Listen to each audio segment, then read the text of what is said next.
Early breakdown. Kenworth P610, P615. Pull out batteries for charging.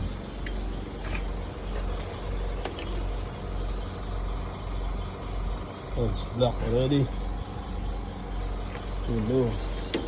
Need to charge. We'll take out batteries. We will take out batteries.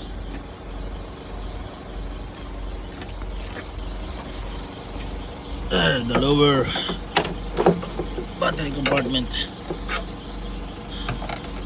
I got from here. 615. Yeah. This.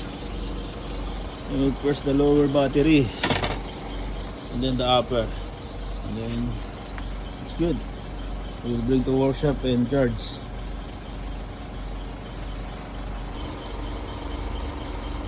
Yep. First, you need to remove the negative battery, negative terminal. Sorry. Yeah. Make sure the positive terminal will not touch on the ground of the compartment or the beacon. This is the lower battery. As I say, after remove, put cover on the positive terminal, making sure it will not touch on the ground. I don't have a battery cap. You can use a rags, not touch. Yeah. Then you can take out from here. Bracket. Just a minute. You can see I remove already to the batteries, the lower batteries. Then there's 2 bolts here in the upper bracket. You will lose that one here, from here, and this one.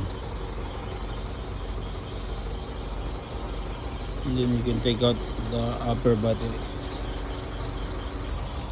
Always do first the negative terminal, disconnect first the negative terminal, not the positive. Always the black is for negative terminal. Yeah. Not the positive. That's it, guys. You can see all the battery was full up,